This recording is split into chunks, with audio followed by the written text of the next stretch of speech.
we are scared a little bit of what we actually can become. I don't know, it's very human. And I know many people, like in the past when I was starting my own business, even today sometimes, people say, oh, you can do this, and I get scared, right? Because it is so big, you're a little bit afraid of what you actually can become. But it's a normal part of it. So it has to be big and scary because this is the only way you can transform yourself, which is the purpose of it.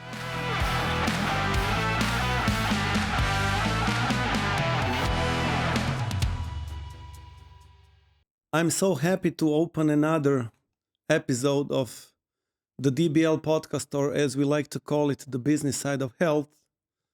And it's my great privilege. Actually, I was not sleeping all last night. I was so excited. It's my great privilege to have here with me Ana Stevanović. She's a strategist and a trainer and a business coach. And she's someone that I really wanted for a very long time. Since the moment that we got introduced to each other, I wanted to pick her brain because the level of advice and the level of things we can learn from her, in my experience, is really something special and great. And I'm sure that it will be an episode where you can take your notebooks and write down all the right stuff that Ana will share with us. So Ana, welcome to our podcast. Thank you so much for having me. It's not the first time that you're in Zagreb. No. You have been recently here with us at the DBL Summit. Yes. So maybe we can start there. How was it for you? It was amazing. I think really when you told me that I'm going to come to Zagreb and finally find my tribe, I thought, okay, let's see. Because up until now, it was very difficult to be a dentist in business growth because I work mostly with dental companies, so not that much dental offices, but I'm a dentist. So every conference I've been to was either a very clinical conference, so I didn't belong there with my topics, or an HR conference where they wondered, okay, what the hell is this dentist doing here, right? So when I actually came to DBL, it was amazing experience. It was just really, when you know this is where you're supposed to be, that was the feeling. We just had a short conversation on our way to here, to the studio, and we were trying to figure out what are the voices in mainly dental industry which are talking about non-clinical issues, business issues. And I'm so happy that you are one of those voices globally that is talking about the fact that clinical skills today are not enough to be successful. Am I right? Yeah, I think, well, whether I am one of these people, I think time will show. But I think this notion that clinical knowledge is not enough, I think everybody starts to be aware of that there is so much more than the world of you have to restore something to what it was before. And dentistry is changing pretty fast. Clinic, but also the industry as well. And the industry is, of course, shaping the clinic as well. And more and more these topics are coming to main stages and people start to speak about it. And there is actually a lot of clinical dentists that went into this coaching growth space for dentists. I'm actually probably the only clinical dentist that went into industry and coaching industry. Yes. I actually don't know when the you second say one. Industry, it's medtech, it's not just dental. Yes, dental and medtech, because we're quite similar. Dental is technically also a medtech industry. It's just a little bit different rules and regulations. But today these topics are becoming more and more present, and I also see also social media, the topics that are spoken on social media from the dentists and from the industry are now going much more in that space. So also the companies are investing more in that. Dental offices are investing more in that. So yeah, it's becoming quite a topic. I think it's becoming a relevant topic because like 10 or 20 years ago, dentistry was in a completely different space than it is right now. Oh, yes. I was, I'm celebrating now 31 years in dentistry. And when I talked with Cyril Gallard, he's also one of the speakers and the founders of DBL Summit, he told me that dentistry went through 3 different stages. Let's say 30 years ago, there was no business side. You opened an office, you put your business card in the, like in your neighborhood. Yeah. Patients start to come in, you treat patients, you take money, and there was no marketing, there was no business. And it was he called it the time of production. So if you knew how to produce dental crown, you were in the game. And then it changed, it became the period of service. If you knew how to implement new service like aligners, we also spoke about implant dentistry. So if you were good in introducing new services into your dental office, you were in the game. And then in that time, and that period ended with COVID, the business and marketing slowly, started to become a part of dental industry that we are both members of. And then after COVID, it all changed because Gen Z generation is now looking for experiences. So it's not good enough that you know how to manufacture, produce, how to give a good service. Now we have more than 30% of the global population is Gen Z, and they're after something completely different. Would you agree? And it's wonderful how you said it, because I see the same trend in the B2B business. So companies that produce for dentists, it was the same thing, right? You were the only guy that produced whatever material for crowns, or you were the only guy that produced chairs. And then a lot more companies came, and education or the service became an important part of business. So you needed to service dentists, show them how the product works and what is the best way to use it, and like kind of educating dentists. And now, again, it moves into experience as well. So the companies that actually win are the companies that are able to really solve an actual problem for a dental professional. So regardless that the product is maybe used on patient, so the product has to be good for the patient. This is even non-negotiable. But it has to solve some really burning issue for dentists, and a lot of them are Gen Z dentists now. Yeah. And a lot of them women as well. So the relevance is now women are more and more becoming dentists, and as it was like maybe 30, 40 years ago. So in my preparations for the podcast, actually I got a present for you, this amazing book. I would just like to show it here. It's called The Beginner with a Black Belt. And there is so much high quality information inside. I went, through and through, taking like dozens of notes. And basically, when I asked you how it was to write a book, you said something that really struck me. You said, it was such an experience that I even think that, something else was speaking. I was just like, I wasn't writing the book. I was just putting words from something else or somebody else on the paper. So let's start there and we will go through the book. So it was a different kind of experience for you to write a book. It was definitely, because first of all, it was never supposed to be a book, right? It was, I started to write down because I've been doing martial arts since I was 16. I will not say how many years, but since I was 16. And I've realized that what we teach younger students in martial arts are the same things that you speak about people in corporate when you teach them how to do their jobs better, how to lead with purpose. And we just use different language, different words, but the principles were the same. So I decided every time I would actually find a principle that was the same. And actually my first chapter, the first thing that I noticed was the attitude, right? Or kamae in our martial arts world. And I started writing these chapters, and it was never supposed to maybe be a book. But then one day after I returned from Japan, it was maybe 6 months after I returned from Japan, I was training there. I woke up and the structure was there. And then it was like I was kind of like, for lack of a better word, guided, right? So I was writing. It's like Price Pritchett used to say that like opportunity finds a person where it will achieve itself. So kind of like something found me to, express itself through me in a way. And I just, I wrote it, I published it, and the rest is history. The book found you. So let me introduce you to your book and your content.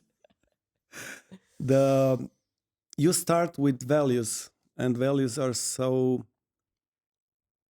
such an important thing, and I think that we are not giving them enough attention, and they are not enough in our focus. So where did your values come from? Oh, it's a great question. So values is part of this first part of the book, which is a principle of heaven, because the book is divided into 3 parts: principle of heaven, principle of earth, and principles of human. I think my values, but I think also everybody's values, they come from our parents, they come from our environment, they come from the people or experiences that shape us. I think a lot of my values come from my mom, from my grandma, even though she died when I was actually very young, but they lived through my mom, right? And this importance over certain things I got from them. And I have a feeling that they just grew through the years of my other experiences, and then some of them really became very, very strong. Others maybe disappeared. But what today is left is probably combination of my bringing up, where I grew up, who I grew up with, all my experiences. And reading the book, I got a feeling your grandmother was a very special kind of woman and character. She lived in a very hard times, but she was able to give you some great values. So what you got from your grandmother? It's funny because my grandmother actually comes from a family that used to be rich before the World War II. But she fell in love with a guy that came from a very poor family and decided to escape with him. Ooh, it's a movie story. My grandfather found this out in a traditional restaurant in Kafana, because they told him, "Oh, you should buy us a beer because your daughter is getting married." And he just kept his face, bought everybody beer, and went home directly. And he, at that time, of course, women were preparing some dowry, what they were giving to the future husband. Yeah. And he knew where the dowry is, and he says, "Open the casket." Yeah. And she said, "I lost the key," because all the dowry was already gone, right? And I think this was the first time, and probably the only time when he slapped her, because he was so mad that she decided to go. But he couldn't lose his face because everybody knew, right? So Wow. my grandma married a very, very poor guy. And then they had very, very hard times. But somehow this love that they had, love for each other, love for the family that they built. They had 3 children, 3 daughters. One of them, oldest one, was my mom. It was something really special because my grandmother, even in the times where really there was no money and people were making fun of her because she always wears one scarf, right? She would always say, "Oh, I have many scarves, but this is my favorite." Wow. She always stayed proud and she always stayed committed to the family. And she always had this saying, I'm trying to translate it from Serbian, right? Like, when the times are bad, do not go down. And when the times are good, do not just look up. Like, you have to be steady. And I think this staying steady was really what took me through life. It's one of your values to be steady. Yes. So what would be your other non-negotiable values that you have that are your guidance in life? What's important to you? I think joy. Joy is everything. I have to have joy in the things that I do. I use joy rather than love because I think joy is this love that you maybe have as a child. So for me, joy is such an important thing. I would say, other than joy, growth. I need to feel that I'm growing. If I feel I'm not growing, I really feel that I'm actually dying inside, right? So growth is quite an important. Family is very important. Like, for me, my family is everything, and this is a non-negotiable value. And I have a few others, but this, for me, like, if I think about it, like, joy, growth, and family are really key. When I had a podcast with Dr. Kyle Stanley, I asked him, so which one is more important to you, being a dentist or being a dad, having a family, and he said like family is like number one priority for me. So it's such a beautiful thing to see that in today's world, where we are so driven away from our families, that there are people like him and you that say family is one of my priorities. I think when you're young, family is a given, and you go and search for everything else because you have it. But with time, you kind of realize that most of the things that are irreplaceable are technically for free, like, right? Yeah. Like, you don't pay them with money. Yeah. And I think this concept where we go out of our family because we have it as a given, but then we reach an age where we have to build one ourselves. It's such a good concept, Yeah. because then you realize how much this is not a given thing, especially when you're searching for your own partner and having your own kids. So yeah, absolutely, family is everything. So to close the chapter with values, I will try to connect it with something else. Your lecture that you gave at the DBL summit was about goals, and how important goal setting is. So what connection do you see between having the right set of values and being able to reach the goals that you set in front of yourself? Is there a strong connection there? It is a very strong connection, because the values are influencing your vision a lot. So values are a little bit facing you in a certain direction, and this is how you produce your vision, is based on your values. If it's not based on your values, it's you cannot catch it. It's something like a cloud. Yeah. But if it's connected to your values, it has this form of, it absorbs you completely. You're in it because that's who you are. It's just the future version of you, not this version of you, but the future version. So I could say absolutely, values are what connects you today to you tomorrow. The problem I have right now, I would like to take notes. you know, okay, I need to take notes of what she's saying, but luckily for us, we will have it on YouTube, so I will be able to take notes later and I can relax. And you just used the word that will take us to the next stage on this journey. It's vision. And I was so inspired by your lecture at the summit, where you also talked about vision. And you said it's always good to have a picture, and the visual part is very a good part of like working towards your vision. So what I did, I took all the pictures from the summits. I went to the Photoshop. I made like big photographs of those pictures, and then I have a big window in my living room, and I placed all the photos on that window. So every time I walk into my living room, I see actually the emotion that was captured in those moments, and you're also on a couple of the pictures, because actually this emotion is something that I would like that what we are now creating together, the DBL Summit, that we deliver to our participants in the room, because we are in the room because of them. And vision is also a big part of what you are teaching to other people. So can you bring us in on that subject? It's a long one. It's quite a question. I mean, you mentioned emotions. Today, if you see most of the courses that are dealing with goals, or when you speak in corporate, like, nobody speaks about emotions. Boring. It's right. And emotions are what connects us to our goals. And as you said, if you have a picture, and I've learned this from one of the mentors I had, Bob Proctor, and he passed many years ago, maybe several years ago. But he said, we think in pictures. So if you have a picture, you're able to emotionally connect yourself with this picture. And emotional connection is very important, because it gives you this, first of all, it gives you motivation, but it gives you much more than that. It gives you this perseverance. You persevere when the times are hard.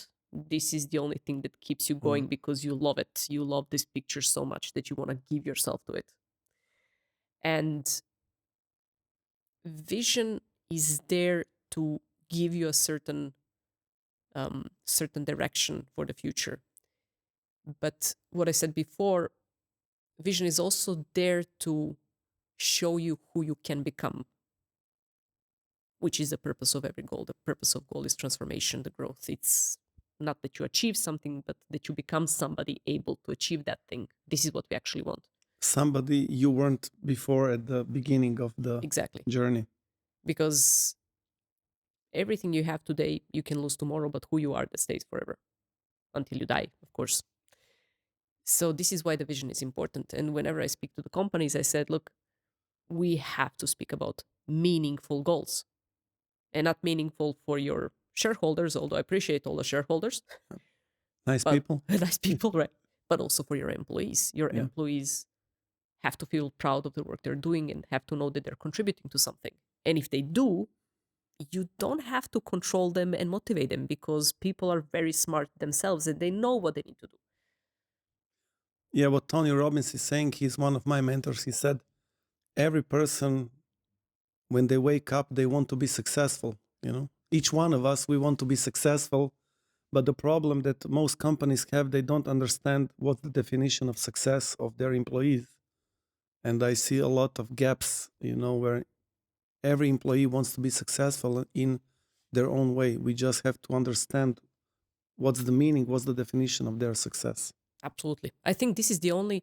I know people are now shitting on HRs when they ask this question, where you see yourself in 5 years. I actually do consider this quite an important question, because this is not a trick question. If I understand where you're going and where you want to go in the next 5 years, I can adjust your goal in the company to match your goal for yourself. And then I can just leave you be, because you work for yourself, but at the same time, you're working for my company or for my department. But the moment these two things start to separate, and the employee is not anymore, their goals, their personal goals are different. They're different than company goals. What do you think? Which goal employee is going to work on? Their own, of course, right? Yeah. And I always said to people, when I used to be in a company, I also had my team, I used to say to them, we work together because these two things match. The moment you see there is a mismatch, I will give you the best recommendation. I will help you find another job. But you staying here makes no sense for you or for us. So you had a very direct way of leadership. Oh, yeah. Oh, yeah. Oh, yeah. Yeah. So one thing that's also interesting, which I remember from your lecture, you said that your vision, it has to fulfill two goals. First of all, it must be big. Like if you want to grow 10%, that's not big enough. If you want to go 10 times, that's like big, but it's also the other thing, it's scary. Yeah. So why does our visions have to be big and scary, if I'm correct? Yeah. I mean, the big part, this is the part connected to growth, right? You can only transform if you're pursuing something that you have no idea how to reach. And I explain this to the company, I say it has to be disruptive, because they understand the word disruptive. It's kind of Okay. the word, right? Yeah. Because if you want to do something 10 times more, or to achieve 10 times more, you have to completely change the way. And your brain loves to figure out the way. But changing is also super scary. It is scary. I think we are scared a little bit of what we actually can become. I don't know, it's very human. And I know many people, like in the past when I was starting my own business, even today sometimes, you know, people say, oh, you can do this, and I get scared, right? Because it is so big, you're a little bit afraid of what you actually can become. But it's a normal part of it. So it has to be big and scary, because this is the only way you can transform yourself, which is the purpose of it. I hear some words that I really like, which is transformation and change. And I also want to share one thing that inspired me. So one of the people that really influenced me was Kit Cunningham. He's the rich dad from the book Rich Dad, Poor Dad from Okay. Robert Kiyosaki. So I went to Austin, Texas to attend his course. And he said one thing that really, struck me. He said, hell on earth would be to meet the man you could have been at the end of your life.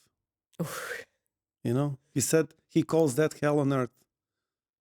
So if you're in status quo, and as you say in your book, our mind wants to keep us in the status quo, it's a hell on earth, because at the end of your life, if you meet the person who you could have become, that's like the most scariest thing. And that was driving him, that was driving his vision.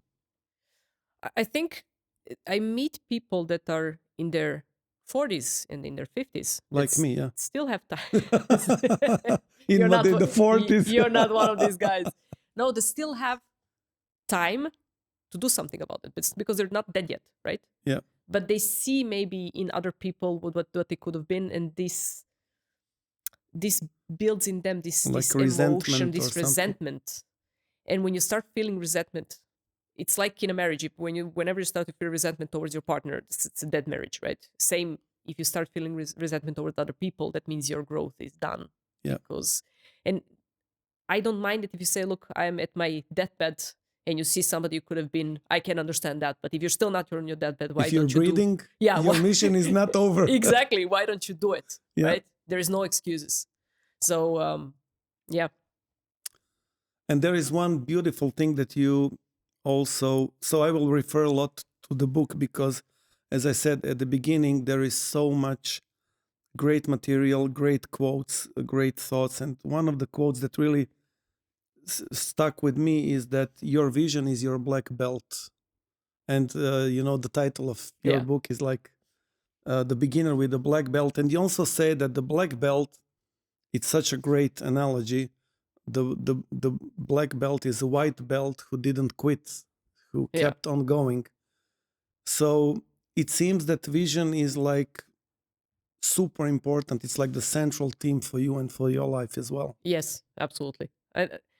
This white belt that doesn't quit, I think this is, I don't know who said it. I took it because it's such a wonderful analogy. It's amazing.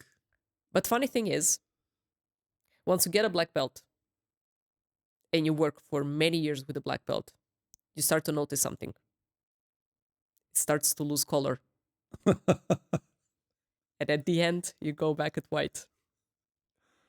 Which is funny, because this is actually what the circle of life is, right? You work so hard for something, and then you, in the end, go back to the same place where you started, but with a completely different awareness of the world, yourself, and who you really are. For me, I was always driven. I cannot tell you, maybe I can tell you why, but I can maybe guess why. I don't know for sure. But even the people who don't like me that much, they will tell you that I'm driven, like everybody. How is that possible? Who wouldn't like you? Come on, don't joke me. I have a very direct style of dealing with people. So sometimes we'll talk about that. It's called feedback. But I was always very driven, and for me the vision was something that held me together when everything that I would see physically with my eyes was really, really not good, right? So this was the only thing that kept me going. And you went through some really hard times, because your story doesn't start in Switzerland. It started somewhere else. And you decided to leave Serbia and leave a dental profession and go to Italy, to Bocconi, if I'm correct, and get a degree which has nothing to do with dentistry. And then from there, you moved to Switzerland, and it's like it's one big change after another. Yes. So having the right feeling or being connected to your vision was something that was helping you on the way. It was everything, because I remember very clearly, before going to Italy, and then in Italy, and then after moving to Switzerland, like there were two things that kept me sane. And one was martial arts, like doing martial arts, because this was still connecting me with who I used to be before. And the second thing was personal development. Like every morning I would put on a seminar that was from 1989 from Bob Proctor, called Born Rich. He had a 13-hour seminar that he recorded in 1989. By the way, fun fact, our local TVs used to play this when he actually recorded it back in those days in the 90s. Wow. And I would look at every morning like 20 minutes, 20 minutes, 20 minutes, and then I would reach the end of the seminar and I would start all over again, right? And it was on YouTube, so it was for free. So I could do that. And this saved me, because when I was in Serbia, I was pretty miserable in my profession. I was pretty miserable in general, I think. I moved to Italy, and really, I mean, eating 3 times a day was a imagination, right? Because I really went without any money. Wow. Then I moved to Switzerland. Then it was a completely different culture. People It's didn't the understand most me, right? welcoming country in the world for foreigners. You know, Swiss people. Maybe Davos. They welcome everybody. Maybe Davos right now. But and then you have so many things going on, and you're in this survival mode constantly. And funny thing is, if you come from your country, my country, or it was one the country, Balkans. yeah, we are very good in survival, right? Yeah. The problem starts what happens after. You cannot be always in survival mode. Or you spend such a long time in the survival mode, then when it gets normal, it feels strange because you're so used to having those habits of survival. But I knew that the future version of me is not a survival version, right?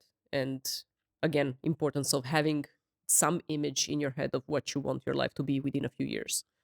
So that was really, this is why it's really such an important part of the book, because it is what kept me going the whole time.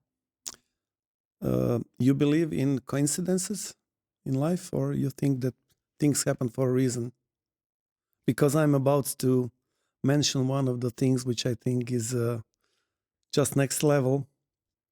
You can answer later. So there is a text in your book which comes from Theodore Roosevelt, which is called "The Man in the Arena."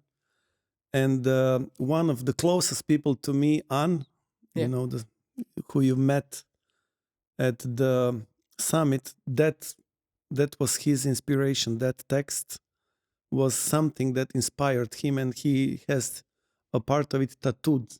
He even he made it that personal. So when I first met him, we spoke about that text, and it was such an inspiring thing for me. And then I open your book, and I see the same text again. Yeah. So it's a great piece of it's a great quote to read. So how did that quote find a way to your life? I think this quote, I have to say, I owe my gratitude to Brené Brown, who actually was the first one that I've seen use that quote in her book, right? And it was about, because she gave a wonderful speech that blew up on YouTube. She gave a TEDx. That TED Talk is among 5 most viewed vulnerability, right? Yeah, in the history. And then she said that she started to, after this talk, she started to see a lot of negative comments about her persona and the way she looks and everything. And then she actually read this quote. And I've connected so much, or I felt connected so much to the quote, because in my life, I've had a lot of, I met a lot of people that were, I call them instant warriors, right? Like they want to do something 2 days and then they tell you how you should do it. You would be surprised, for example, in martial arts, you could have people that are there for a year and then they tell you, you're not moving right. I mean, I welcome feedback from everybody, right? Yeah. But it is funny because martial arts is really not a democratic world. There are some rules, there's some discipline and this guy come and they want in 2-3 days to learn all the secrets of ninjas and samurais and, the cool shit. Yes, the cool shit. And then they're judgy. Then they tell you how you need to do it and what's good and what's not good. And then they're also keyboard warriors, right? Fight over the internet about what is the best martial art out there. The people who are actually in the arena that are, as he says, covered with sweat and blood dust and blood, they're not even part of any of these conversations because they understand, for example, that everybody who came to the arena has a story behind them, and you don't underestimate anybody, and you understand that behind everybody there is a story. And this is why this quote was such an important piece to me, because I realized that, I mean, people can talk and they can, but if you're in the arena, this is another level of respect. I'm reading a book from her, her latest book, Dare to Lead. And let me try to draw a line. And I'm still at the early stages of the book, but there is there is a great, she's sharing some great thoughts about feedback. And basically she said, you don't accept feedback from somebody who is training for 2 weeks and then Yes. telling you. So I think we should get feedback from the people in the arena, Yes. not the people who are watching, bystanders, but to get a really relevant feedback, it should be somebody who is in the arena, who is sweating with you, who is suffering with you, who is going through hard times with you. Then it makes that person eligible to tell you something. And You funny agree? thing is, these guys rarely give feedback because they know how much hard work there is. And when they give feedback, it's usually they ask for permission. And if they give you a feedback, you appreciate it so much because you know which place it came from, right? It came from a place of deep respect and somebody wanting you to be better. And usually they are very humble. And they're very humble. They're very humble. And it's a difference. You feel in the feedback whether somebody wants you to get better or just wants to put you down. And that's the difference between the 2 weak warriors and somebody who's actually in the arena. Whew. I think I will need like another 3 hours to finish this, but we have time. We have time. Dunya said that we can stay as much as we want. That's good. And there is one funny thing which also comes from your book, and you're having a baby. You have a 9 months old daughter, Yeah. Eva. Why Eva doesn't quit and we quit when we grow up? Because babies don't quit. She doesn't understand the concept of quitting. She doesn't, for them, they don't understand the concept of failure as you connect failure with your identity. They don't do that. They fail. So what happens to us that we start to? First because of all, failure. Sorry to interrupt you. Failure is such an important thing. Yeah. And in our region of the world, it's considered to be, failure is like a public shame. If you have a business and you fail, it's like, he failed.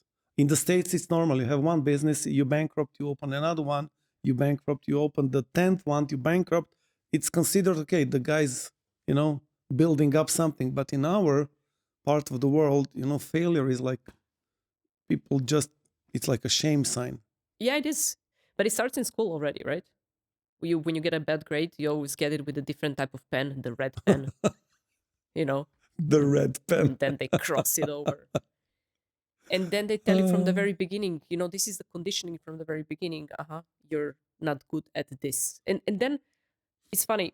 My daughter is 9 months old. We took her to I call it a swimming course, but it's a course where babies are just in the water and you hold them, right? Yeah. And they're just learning to enjoy the water. So it's not a swimming course. Yeah. And it's funny thing, the teacher once said in a course that Eva is kind of like a lazy baby, right? She doesn't know. And I was like, wow, it starts already there, right? Oh. This identification. Yes, she's chilling. Yes, she's not moving. Would I call a 9-month-old lazy? But it starts there. It starts there. Because we put, in order to make our life easy, we put already something to mark the people, to rate them. And then we start connecting this failure in school with failure in life. Actually, the best entrepreneurs were pretty bad students because they actually don't care about failing. And you talk about me or about you? Unfortunately, I was a good student. And this is, I can tell you this, I know that I didn't fail enough in my life because I would be way more successful if I failed more.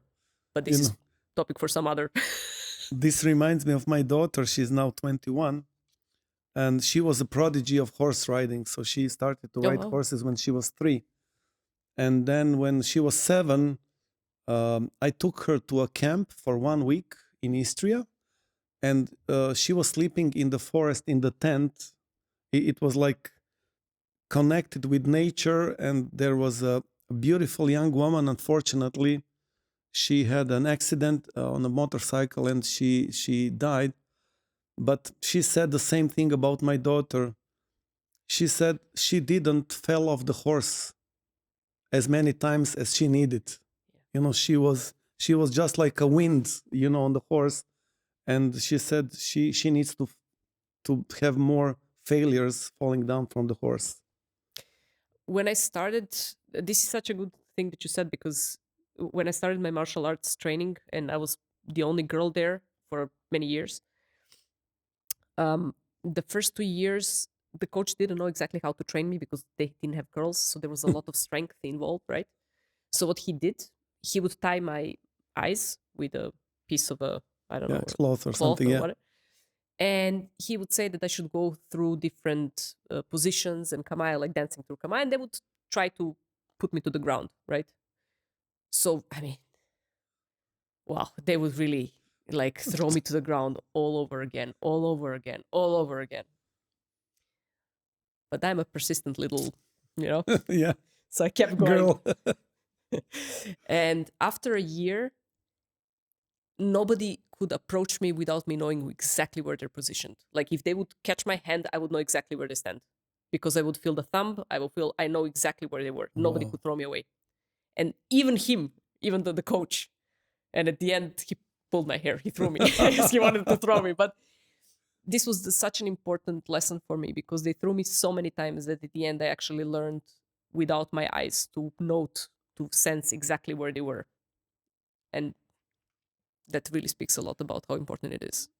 Yeah, and one thought comes to my mind when we go back to your daughter being lazy already at 9 months old, and the challenge with the kids is they, we put those wrong beliefs in their mental system without them being able to defend themselves.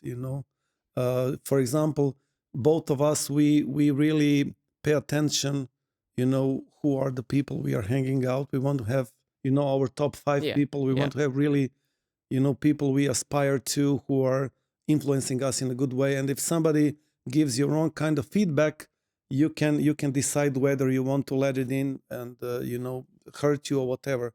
But the problem with kids, they're unaware.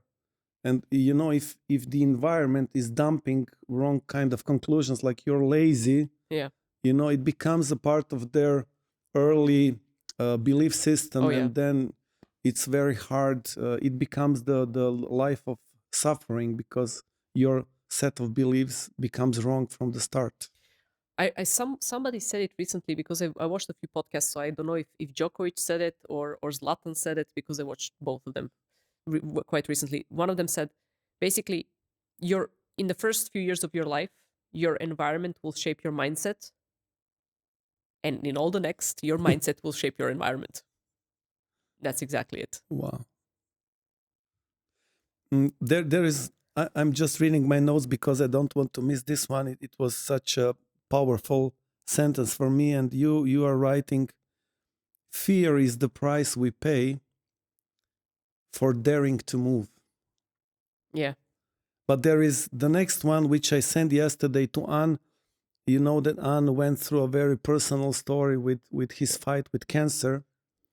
And a week ago, he decided to apply for a jiu-jitsu tournament in Madrid, the European jiu-jitsu tournament in Madrid. Wow. And, he went through 2 major surgeries. He lost a lot of, his cardio is 0, he's 0. But he started to train. He's well, he's in a good, his health is now, recovering, but his cardio is like shit, it's 0. And he decided to apply for the tournament in Madrid in 6 weeks. And then I sent him the next quote from your book, which says, the movement starts with a succession of imbalances caused by our desire to move. And we were sharing this quote yesterday, and he said, when I was diagnosed with a cancer, the next person I talked to was my teacher in the dojo, in my jiu-jitsu club. And he got such a tremendous amount of support from the club, from the people in the club. And now he's 40 plus, and he applied for the tournament in the 40 plus category. And for jiu-jitsu, it's already, you're like at the how should I say, you're not in the prime of your jiu-jitsu career. And then a couple of other guys from the club applied as well, who are 40 plus. So he created like a whole new movement in the club. So they have a couple of people going to the tournament. And he said, if somebody told me, and I will finish here because I'm talking for too long time. If somebody told me like 2 months ago that I would be applying for a jiu-jitsu tournament, it would be mission impossible, because I was fighting cancer and I went through very hard surgeries. But now he's in such a good place, and so your book inspired him as well, and we were just so having a great time yesterday talking over the quotes. And it's such a great thing that we get to influence each other, you know?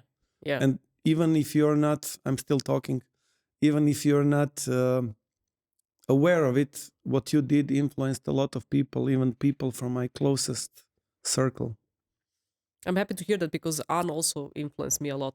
Like in I learned so much from him when I met him and when I heard his speech. And yeah, it was it's great that we get to get this inspiration from one another. Yeah. So one of the most important type of people we get to have in our life are our mentors. So let's talk a little bit about who were your mentors, if you can point out one of two people who really influenced you, apart from the grandmother and your mother. It's tough to mention one or two people. That's I know there is Jen. We will talk a little bit about Jen. But there is also Bob Proctor. He was a very famous he influenced figure. me a lot, because it was, if it wasn't for his, I mean, I of course I saw him over YouTube, and at the first I thought, oh my God, this American guy with these weird suits. He always had these weird suits, right? Yeah, I remember. Talking about these topics, thinking, but I realized, I mean, nothing costs to try one of the things that he says. And he was really the OG of personal development. Like, he was one of these guys that really was, first of all, library of knowledge. Like, he really knew every single book, every single person that ever did this job. And second, you could see from his appearance how much he believed the things that he spoke about, I mean, he would say, for example, I'm not Jesus, I cannot walk over the water yet. And you would actually believe him, right? I mean, he was really, but on the other hand, such a humble guy that helped so many people. Like, when he died, actually, a lot of people wrote how much he helped them personally, that nobody even knew about it, right? So he was definitely a huge, huge influence. My first martial art teacher, Igor Đorđević, one of the first, he also really influenced me a lot. The guy who pulled your hair? Yeah, he was really killing me, man. He was killing my ego every single day. Like, I got beaten up by him so many times. Like, it was not normal. But he's probably one of the best influences I had at the time, when I was like, I don't know, 18, 19 years old, and didn't know what to do with my life.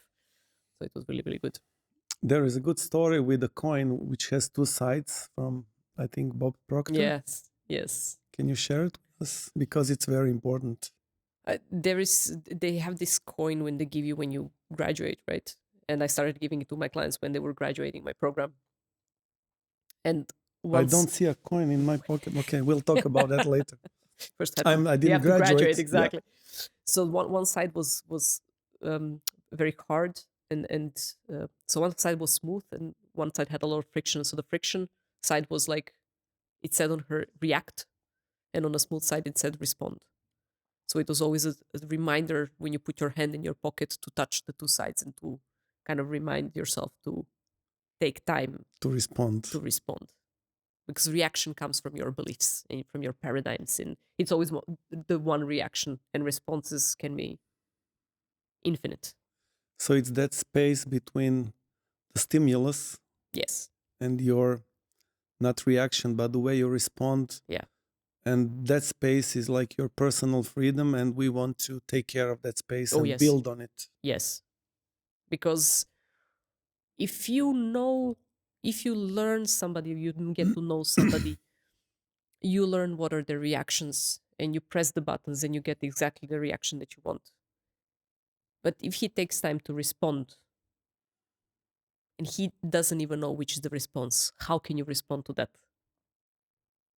It's like in martial arts. Our Soke, Masake Hatsumi, the Japanese guy, he's now like 92 years old. He always would say, if I don't know what I'm going to do to you, how will you defend from that? That's the response. One thing that also helped me a lot is the way you define silence, which means like giving space to other people, because in our culture silence is awkward and we always try to fill the silence, with small talk or whatever, and it's not comfortable. But if you give it a different meaning, it's also something that Tony Robbins is teaching us, that by giving a meaning, actually we get the life to work for us, not it doesn't happen to us. Yeah. So are you good in giving people spaces and being silent with people? Does it work all the time, or do you find it easier with somebody? And I guess you can be silent easier where you feel comfortable to be silent. There needs to be comfort, freedom for silence to happen. What I really think is one of my big flaws is when the situations are very tense. I tend not to take enough space before I enter, because I have this little bit of this savior complex, and I like to go into the situations head on, right? You know how we are, Balkan people, Yeah. the bravery and this kind of crap. Yeah. So we like to go into the situation head on. But where I feel safety, there can be silence. And it's great. And there is one also very important aspect of creating space, and that is to create space for your vision. So how can we create space for our vision, our black belt? Taking time. Time is everything. You need to take Were you time. patient like 10 years ago, or were you impatient? I was very impatient, but I had the picture always, because when you're unconscious competent, when you do something but you have no idea how you're doing. Yeah, I was unconscious competent, so I always had some image that I was pursuing without knowing that this was it.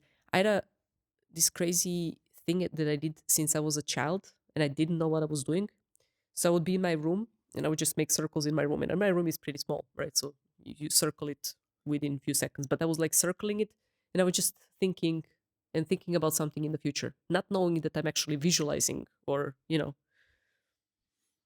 and I would go out and do that stuff. Later, it became much more tough, because as you're achieving certain things, then you start being very comfortable, and it's very tough to get out of the bed when you have silky pajamas, And then I realized I have to take time to develop my vision, and I realized I should do the same thing I did as a child. So walk somewhere. For me in my life, something I started to appreciate the last couple of years is having slow mornings, which I call them. So usually I would be, trying to. There is that school of thought which is like 5 a.m. club, and they tell you have to wake up like Robin Sharma, wake up at 5, and then until 8 o'clock you can do like what other people do in 10 hours, you do in 2 or 3 hours, and you are very productive. And it works for some people, but what I came to realize that worked for me is just to take it very slow. You just, start the day in a very slow manner, like read a book, write my journal, enjoy the cup of coffee, and it's slow. So I really enjoy it. It's one of the signals to me what it means to be wealthy, not like in a material way, but to be able to have a slow morning. So it's something that's important for me. Um, Beliefs, Mhm. the mental programs, which basically, if we let them, they run our life, and then we get in trouble if we have the wrong set of beliefs. So, how do we? When do you decide that you need to change a belief? When do you detect that it's not the belief that you have is not serving you? It's not serving the way you want to live your life. So when does that happen? Then when you say, okay, it's not working for me, how do you set a new belief? It's important just to clarify one thing first. Most of the people defend their beliefs until they're dead because they confuse them with values. And these two completely different things. So beliefs are something that you acquire throughout your life as a, I think this thing is like that. But the fact is, our beliefs are meant to be changed. They're meant to be changed. Um, Take religion, for example. If you were born 300 kilometers somewhere else, you would Yeah. have completely different set of beliefs concerning religion, concerning whatever. So they're not absolute, meaning they're changeable. I really like what you said, that beliefs are meant to be changed. Let me write it down. No, I will do. and I think the second thing that your question is very good. Whenever I start to work with somebody, we start from the visions, we start from the goals, right? Because the goals will determine what kind of beliefs we need to change. Future version of you will require, look, this belief doesn't work for the future version of you. So this is the belief that so you don't randomly choose to change it. You choose to change because your goal demands it. Or because something happened that challenged it seriously. And what I hear is that you start from the vision backwards, Yes. and then you say, okay, are my current belief systems supporting that vision? Yeah, exactly. That's very smart, because normally we try to get to the vision and we are not aware that we have the wrong software, and Yeah. you say, okay, listen, if you want to get there, your software, it's not the right one. You need to upgrade your software. It's like dentistry, right? When you do treatment planning, you want to show the patient how the end result will Yeah. look, Yeah. and then you go backwards from Yeah. there. What needs to be done first, what needs to be done second. Same thing here. There is a lots of good stuff in dentistry which dentists are not aware, and that's one of them. Yeah. The other one which I really like is they are able to create emotions, by showing you the final result. They are able to create the emotion within the patient. And I'm in sales my whole life. It's very hard for me to create the emotion in my clients or customers. And I like to say that dentists are privileged, for they can remove pain. Yes. They can instantly remove pain. And for us, sometimes to remove pain, it takes like 6 months or a year, or, True. 5 years. So, yeah, they are privileged. Are you a control freak? Oh, Do you see yourself to be a control freak? Because what I really like from the book is that you say we love to control, but we hate to be controlled. Ooh, yes. that's such. So where are you, in the matters I, of being in control? I think I used to be when I was young. I actually used to be very anxious as a teenager. I even had one like a panic attack on the plane once. But I was very Join the club. yeah. But this comes from trying to control everything around you, because you believe that if you control everything around you, everything is going to be good. However, you realize with time you cannot control nothing Yeah. other than your responses to what's happening, and that's the only thing that you need to control. Today, I've very much learned, like, if you grab on something, if you try to hold on something, that thing that you hold on, it controls you fully. Cool. Well, I need really to take notes, but no, it's such a. I like talking to you because the way you explain things, it's very clear, and it's very, for my mind and my way of thinking, it's really influential. And Did you develop your self-discipline from that need to control something, or the self-discipline because you're a martial artist and self-discipline is like probably one of the cornerstones of martial art? Your self-discipline came from some other place? From my parents, actually. Like, they were very disciplined people. They were very hard workers, and they installed this thing in me that, you have to work hard and you have to be disciplined in the way that you do things. And I remember they had a small production of Transformers. My brother took over that job and made it really big today. And I remember we used to work in their bedroom, then in the garage, and the work had to be done, right? You were the fastest worker. I remember you could like nail it. Yeah, because for me it was a game. Yeah. It was really a game. And later we bought even the machine to do these particular things that I used to do with hands, and it was just a little bit faster than I was. But I think this you bring from the family. Like, this thing that my mom would not allow us on the weekend to sit around in pajamas. You would have to be dressed. Even if it's Sunday, 7:30 a.m., you have to dress yourself. You have to make your bed. Like, this came from them. Absolutely. Wow. But there is also one important part of control, and now I will change a little bit the direction. I will go to sales. And being in sales, there is a lot of frustration of salespeople trying to control their results, when in reality they can just control things they do. They are not able to control what will be the final result. Will the customer say yes? Will you get that amount of sales? So how do you give us a little bit of your insight, if you agree with me, on how do you approach this in sales? What can you control? Actually, I would just take what Bob used to say back in the day. He said, look, you have a certain way of thinking, of feeling, and you have your actions.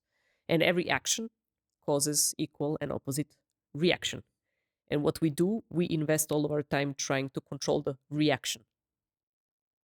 If the reaction is wrong, you correct your part. Reaction is just a result of your action, but it's not yours to touch or to control. Yeah. So I think we always address the mindset, we address the emotions, we address the actions. And if the action is not producing the action that we want, we don't go blame reaction. We change the action. That's it. Yeah, it really, what you're saying, it also helps me, because I started my first business like 31 years ago, and I was always under pressure of the result, because you have to give people salaries and you have to deliver the results. And now in the last couple of years, I completely changed my way of thinking about sales, and I'm really thinking, okay, what can I control? I can just control things that I will do. I'm not able to control what will be the end game. Absolutely. And I think particularly, and I'm not a salesperson, although now we can actually discuss that, because I actually have my own business. So technically I'm also a salesperson. Yeah.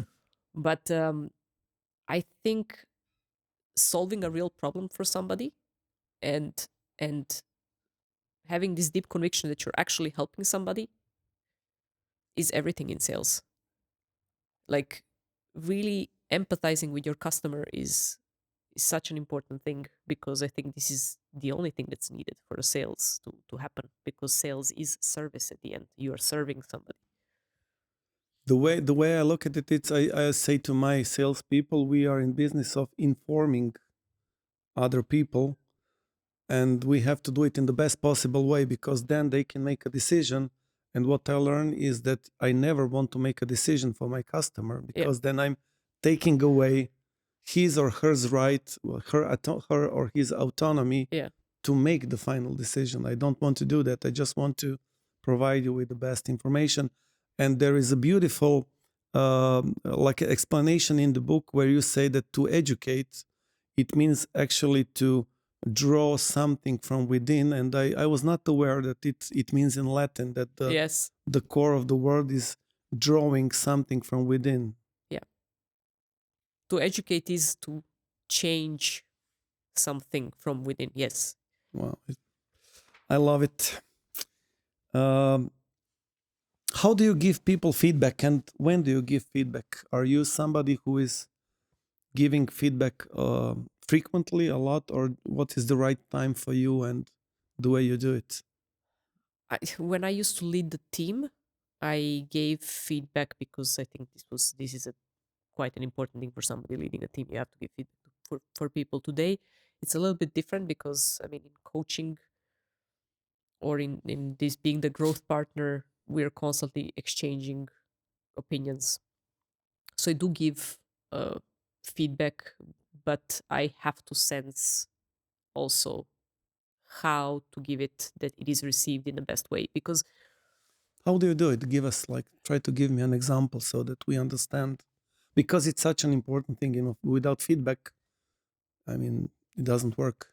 the thing with the feedback, there's so many courses on giving feedback, but zero courses of receiving feedback. And it's not just about the one who gives, but it's also about the person receiving it and how they receive it.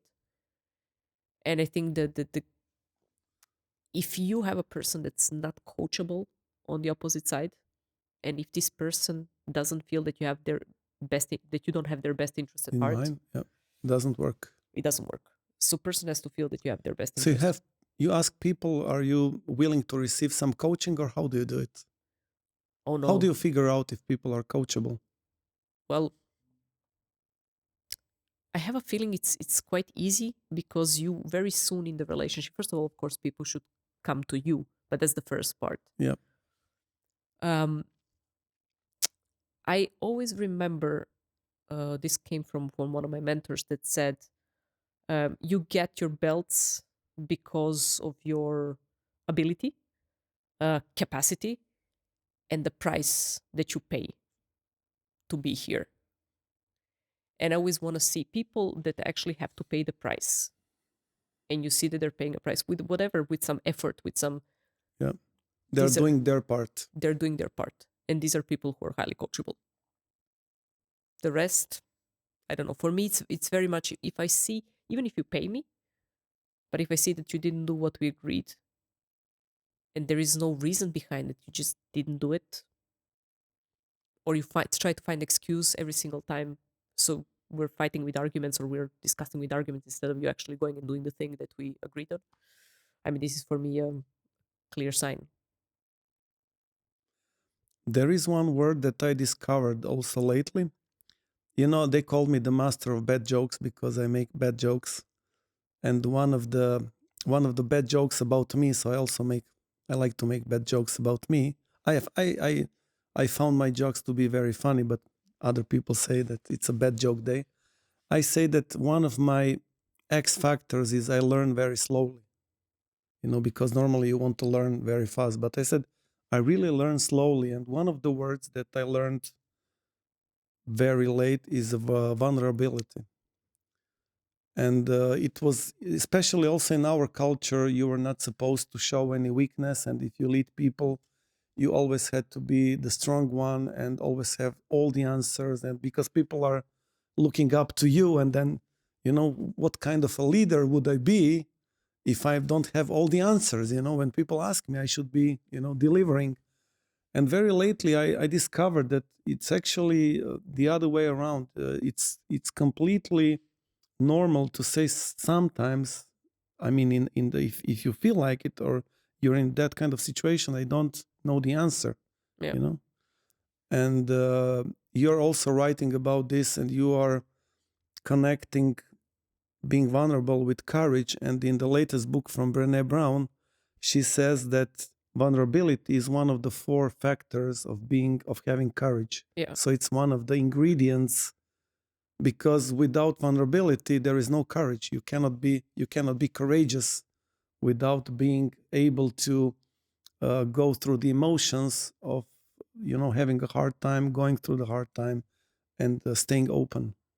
So what's your take on that? I mean, first of all, this is completely, absolutely Brené Brown's concept that vulnerability equals courage. I can add my thing that courage means you have to put up something out there, to risk something, To have the skin in the game. to have the skin in the game. So if this is not vulnerability, then what are you risking? You know, I see people all over and over again that have such a fragile ego that they have to always be right, because in case they're not right, their whole persona will break. How shitty of life that is, you know? In our martial arts, to go back to it, one of the kanji to represent the nin is the blade placed over a heart.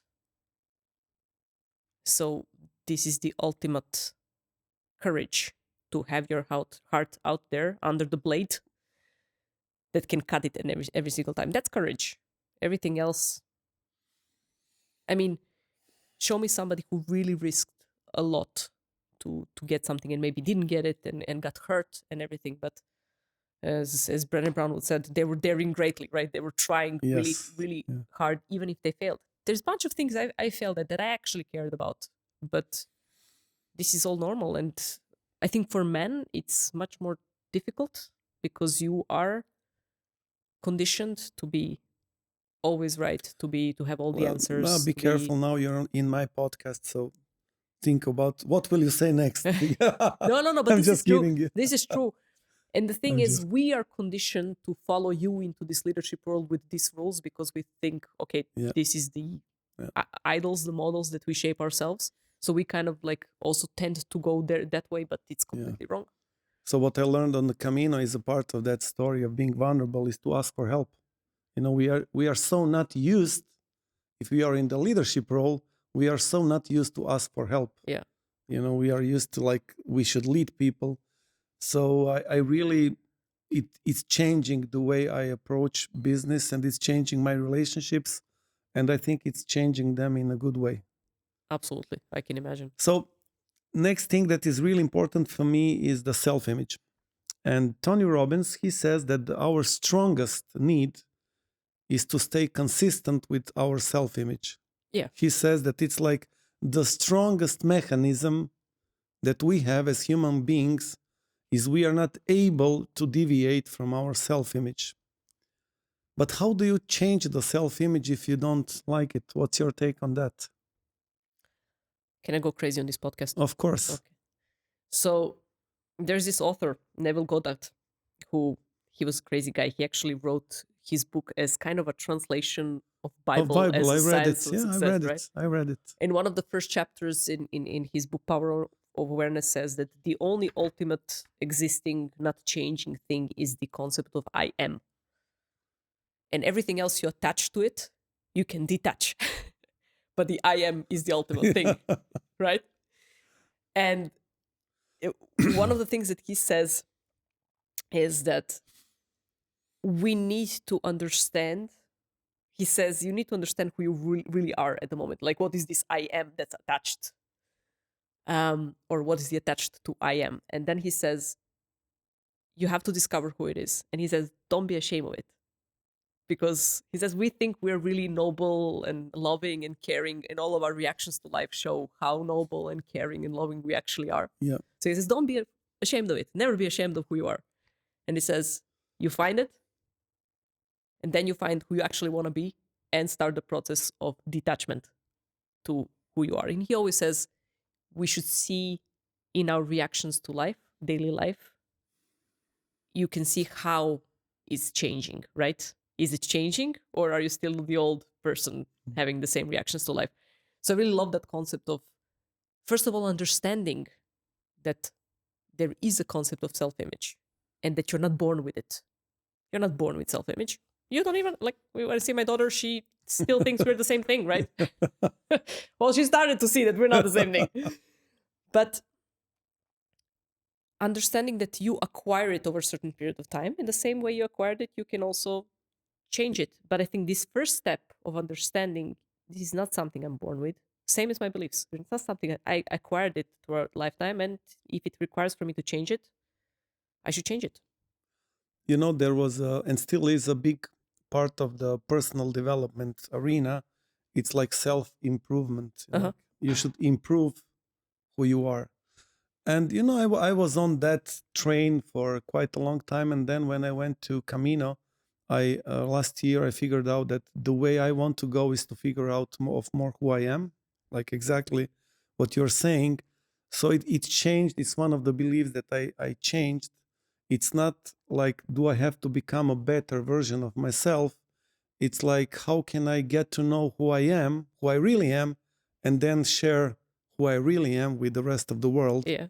And I feel I feel connected with that, the direction of going inside within me, and that's why I will go to walk again this year, because it really helps me to figure out who I really am, and then just say, that's me. This is what you get. So we are getting slowly to the final chapters of the book, and unfortunately, the end of this conversation. But you will come again. There is one, probably the most important thing, and I will go back to sales. It's the attitude. Yeah. So, how do you see the connection from your perspective of having the right attitude, let's say in sales or in communication with our customers, with our closed ones, etc.? I think how I always observed attitude is what, again, everything I learned from Bob, is that it's composition of your thoughts, feelings, and actions, and that this is not one thing. It's basically composition of Yep. several layers of who you are. He says it's like a cake. You cannot just say it's a good flour or good sugar. It's a cake. Cake is good or cake is not good. I think the right attitude is shown when stuff is not going how you thought they should go. Wow, that's interesting. We can always have a great attitude when day is going well, but when stuff goes wrong way, this is where the real attitude comes out. And I have in the book my steps that I developed, which is based on martial arts, but also based on personal development, that it is important when stuff is not going right, that you need not to waste time on accepting. You need to accept immediately. Stuff is not going well, right? Sometimes we spend so much time denying new reality, stuff changed, sales failed or whatever, or person across the table is not happy. And it's like trying to deny that the punch is coming into your face. That usually doesn't end well. The second thing to do is to, once you accept, to adapt your approach, to see what you can do different, what are the other stuff to do, and then advance. Once you adapted, go again. This is the attitude, which I consider the right attitude, right? Accepting when the stuff is not going, adapting, and then advancing into the new version. I think for me, this is the right attitude. This reminds me of my very short personal story. I decided to run 100 miles race. Oh, wow. Yeah, it was 7 or 8 years ago. And when I did the long races, and that was the longest one, I always needed a very strong emotional reason why to finish the race, And for that race, which was, it's super long, and you have to run through the mountains. My emotional reason was that one of my first customers was going through a very hard surgery because he was diabetic. They had to amputate his legs and arms, and it was like, Oh, okay. it was not a good prognosis. He was in a very difficult health situation, and he was quitting on himself, because when they cut Of your, course. it's like you're not human anymore. And I called him and I said, if you survive the surgery, I will bring you the medal. I will finish the race. So one thing that I also saw writing in your book is keep moving forward. I was running for 42 hours. So I went to 2 nights without sleeping, and I became delusional, because I was in sleep deprivation, and I just keep that mantra in my mind, just put one foot in front of the other, because my friend, he was losing this ability permanently to be able to do that. And this idea of keep moving forward became such an important belief in my life. And I see that we share a common belief of moving forward. But there's no other way. There is no other way. I mean, this is the only thing you can do. And it's okay. And sometimes you need to stop. And it's okay sometimes, but you always need to continue. And that's, I think, the whole. It happened also several times that I felt like, okay, I stopped, right? I don't know where to go next. But I always knew if I fall, if I stop, whatever, I will keep going. I will get up. I will keep going. Like, this is something that's so strongly ingrained in my DNA. I cannot see myself like staying on the ground or stopping forever, right? For me, this is not even an option. So let me try to close this conversation by reading one of the sentences from your book, which I really deeply resonate with. And you are writing, don't try to win, but remember, you can't lose. And it just, when you read it, it brings you such a inner peace, and that steadiness. We go back to the beginning of the story of, being steady and feeling really that nice feeling inside, because if we cannot lose, suddenly it changes the perspective of life. It's not about winning. It's about us understanding that whatever happens, you cannot lose. So am I right, or how do you feel about that? I think when you have this concept of winning, this is very much an ego story. We like to win for, I don't know, a medal, or for certain, I don't know, recognition, or for money, or for...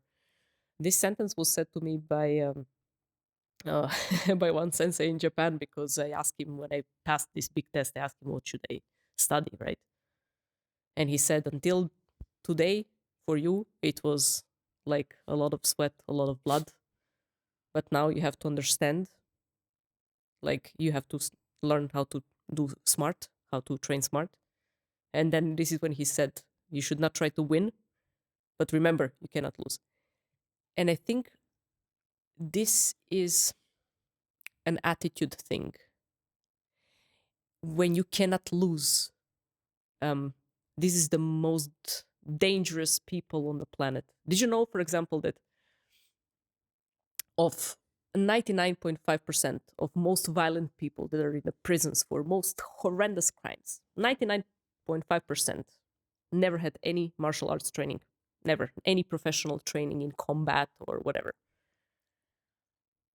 But there is one thing that differs them for the rest of the world.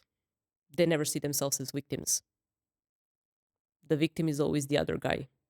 Even if they're on the ground, even if the other guy is on top of them, they always think the victor is the moment is on the ground, right? And this is such a powerful thought. This is the thing. If you believe that you are not losing, this is the greatest and the most dangerous thing, because you cannot beat that person at all. That's an attitude thing. So let's keep that attitude. It was a really big privilege to pick your brain, to have you across me, and to discuss about things that that are important to me. But I also think that people watching this podcast, they will find, so many good insights and information, and basically you educated us and our audience, and I'm really grateful for this opportunity. Thank you so much for having me. I really loved it. So we have to repeat it in the near future. I will let you go now, and I will talk to the audience to say goodbye to everybody. So it was a big pleasure to have Ana Stevanović with us in another episode of the DBL podcast, The Business Side of Health. And she made the public promise that she will come back again, but we will give you some space that you get some new material and probably a good time would be when you will publish that second book to come back again. I will wait for that. So thank you so much, and we see each other very soon. We have some amazing people that Barbara is lining up to be guests in the podcast, and thank you for watching us.